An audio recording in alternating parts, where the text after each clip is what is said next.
কিতাবে পেয়েছি 10 কারণে নামাজ আল্লাহর দরবারে কবুল হচ্ছে না। কয় কারণ বললাম? 10 কারণে নামাজ আল্লাহর দরবারে কবুল হবে না।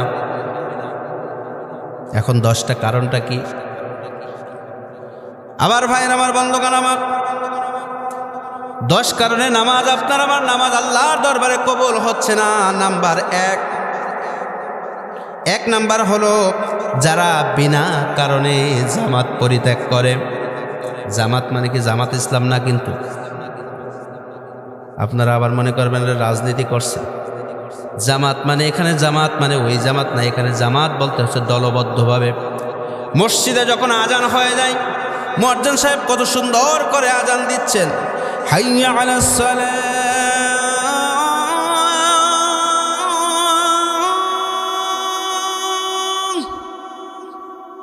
এভাবে যখন আজান হয়ে যায়, আজান হওয়ার পরে আমরা দলবদ্ধভাবে আস্তে আস্তে করে মসজিদে চলে আসি। নির্ধারিত একটা টাইমে আমরা জামাতবদ্ধভাবে কি করি? দাঁড়িয়ে যাই। মুয়াজ্জিন সাহেব বলে কাতার সোজা করেন। কাতার সোজা করলাম। কাতার সোজা করার পরে তিনি তাকবীর দিচ্ছেন, আল্লাহু আকবার, আল্লাহু আকবার। এভাবে করে তিনি তাকবীর শেষ করলেন। ইমাম সাহেব এবার দাঁড়িয়ে তিনি কি করলেন? আল্লাহু আকবার বলে হাত বাঁধলেন। এই যে দলবদ্ধভাবে কাতার সোজা করে আপনারা সুন্দর করে গুছালো ডিসিপ্লিন মেনে যে নামাজটা আদায় করলেন, একে জামাত বলা হয়। জামাত কি একা একা করা যায়? না, একা একা করা যাবে না। জামাত কমপক্ষে করতে হলে 3 জন ব্যক্তি নিয়ে জামাত করতে হবে। 1 জন ইমাম, 2 জন মুসল্লি।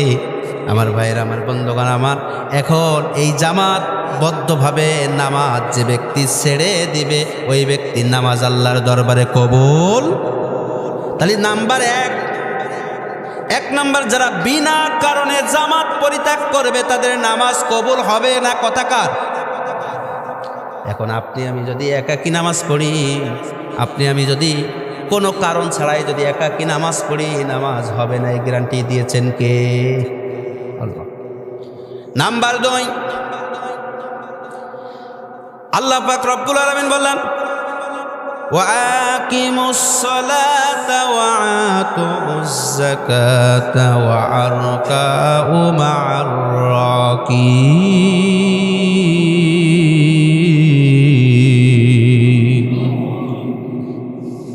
ওয়াকিমুস সালাত, তোমরা নামাজ কায়েম করবে, ওয়াতুজ যাকাত, তোমরা যাকাত প্রদান করবে, ওয়ারকাউ মা'আর রাকিন, এবং রুকুকারীদের সাথে রুকু করবে। কথাকার। আমার ভাইয়েরা, এখানে 2 নাম্বার বলা হয়েছে, তোমরা যাকাত কি করবা? প্রদান করবা। নামাজ তো কায়েম করবা, পাশাপাশি 2 নাম্বার কাজটা হচ্ছে তোমাদের যাকাত প্রদান করতে হবে।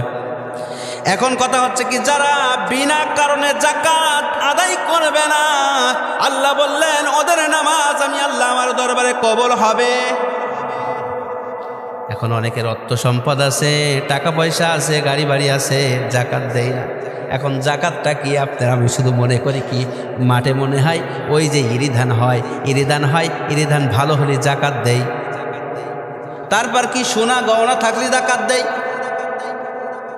আমরা এটাকে ধারণা করি না, না, আপনার পরিবারে যদি আপনি শুধু স্বর্ণ আর গহনা রেখে দিলেই যাকাত হবে তা না।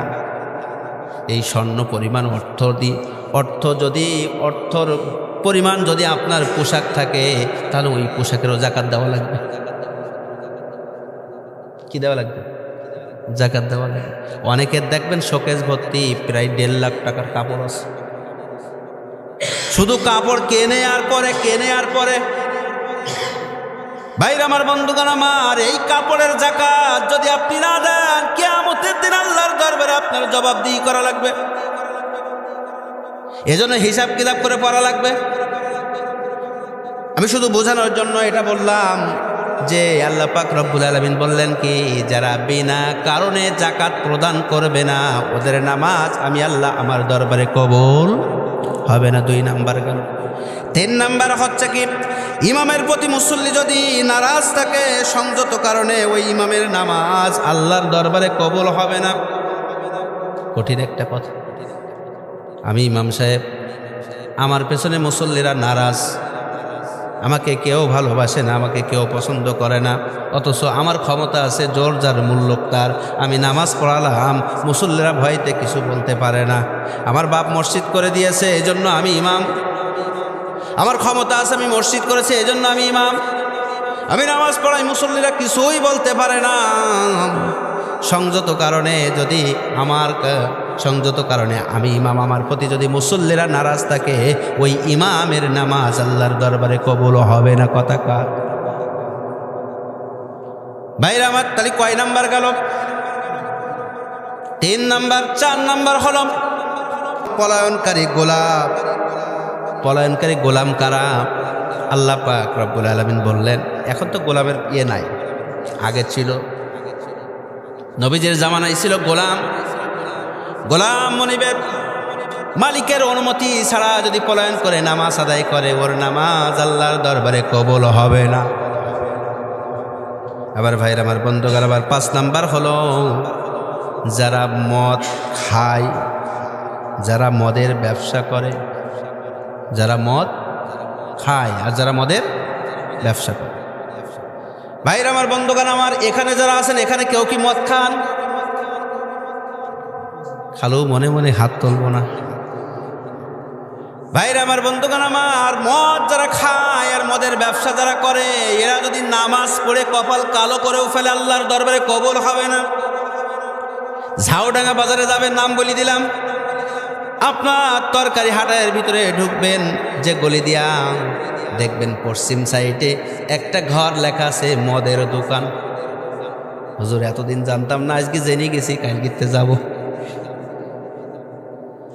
এই যে মদের দোকান সরকারি অনুমোদিত, একদম লেখা, এখানে মদের ব্যবসা হয়। তাহলে যে মদ বেচে এবং যে খায় সমান অপরাধী। এজন্য আল্লাহ বললেন, যারা মদ ব্যবসা করবে, মদের ব্যবসা করবে আর মদ যারা খাবে, ওরা যদি নামাজ পড়ে, ওরা কখন কোনটা বলে নিজেও জানে না। এই জন্য মদের ব্যবসা করবে আর খাবে, ওদের নামাজ আমি আল্লাহ আমার দরবারে কবুল হবে না। এখন ভাইরা আমার, বন্ধুগণ আমার, কয়টা বললাম? 5টা। 6 নাম্বার হলো স্বামী একটা জায়েজমূলক কাজের জন্য আহ্বান করেছে, স্ত্রীকে করলো বলে আমার এই কাজ সেই কাজ, এই দোহাই দিয়ে সে তার স্বামীকে সন্তুষ্ট করতে পারলো না। ওই মহিলা যদি নামাজ পড়ে কপাল কালো করে ফেলে, ওর নামাজ আল্লাহর দরবারে কবুল হবে না। আপনারা বলবেন, হুজুর এখানে তো মহিলারা নাই, এখানে এই ওয়াজটা মহিলাদের সামনে করা দরকার। এখন আপনাদের কাছে বললাম, আপনারা মেসেজটা তাদের কাছে পৌঁছাই দেবেন যে আল্লাহ পাক রব্বুল আলামিন বলেছেন, স্বামী যদি শরীয়ত সম্মত জায়েজমূলক কোনো কাজের জন্য যদি আহ্বান করে, আর ওই মহিলা যদি স্বামীকে অসন্তুষ্ট করে, অর্থাৎ স্বামীর কাজে আহ্বান যদি যাকে সাড়া না দেয়, তার কাজ নিয়ে ব্যস্ত থাকে, ওই মহিলা যদি নামাজ পড়ে, নামাজ আল্লাহর দরবারে কবুল হবে না। তার একটা এক্সাম্পল দেয়, স্বামী ডাক দিয়েছে, চলো না বাড়িওয়ালা, আজকের আমরা একসাথে জামাতবদ্ধভাবে নামাজ পড়বো। স্বামী স্ত্রী কিন্তু জামাতে নামাজ পড়া যায়, পড়েন আপনারা কেউ? সামনে স্বামী দাঁড়াবে ইমাম, আর স্ত্রী কি পিছনে, জামাতবদ্ধভাবে নামাজ পড়তে পারবেন। আমার ভাইরা, তাহলে অসন্তুষ্ট যে সকল নারীরা করবে, সন্তুষ্ট করতে পারবে না, তাদের নামাজ কবুল হবে না। কথাকার? তাহলে কয় নাম্বারে গেল?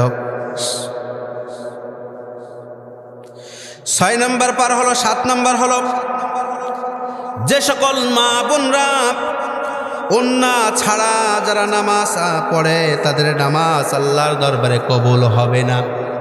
ওন্না মানে বোঝেন তো, ওন্না এমনভাবে দিতে হবে, ওড়না এমনভাবে দিতে হবে যদি সামনের থেকে যদি চুল বের হয়ে যায়, ওই মহিলার নামাজ আল্লাহর দরবারে কবুল হবে না।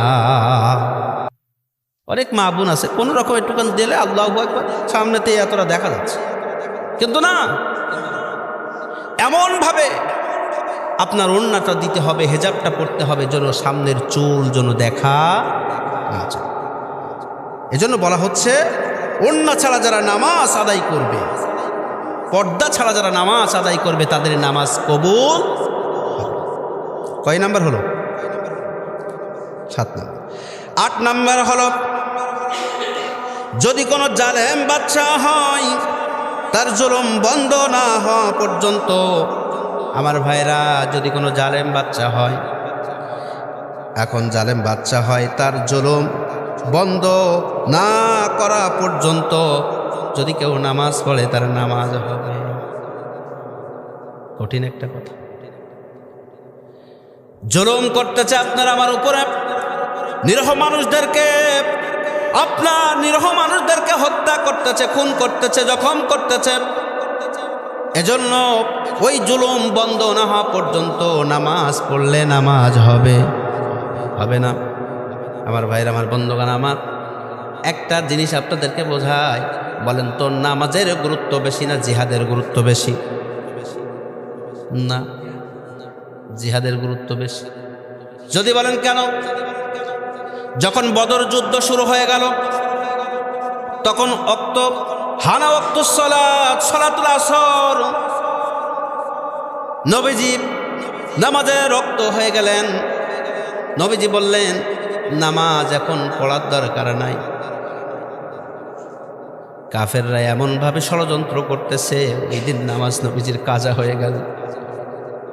শুধু কি তাই, রমজানের রোজা, 17 রোজা, নবীজি বললেন তোমরা রোজা ভেঙ্গে ফেলো। তাহলে বোঝা গেল যে জিহাদের গুরুত্ব এত বেশি, রোজা পর্যন্ত ভাঙ্গালেন, নামাজ পর্যন্ত কাজা হয়ে গেলেন, কাজা করলেন। তাহলে আমাদের উচিত আগে জালিমের জুলুমকে বন্ধ করা, তারপরে। আবার ভাইরা, 9 নাম্বার হলো, যারা সুদ খায়। এই লোক তো আমাদের এলাকায় কেউ নেই।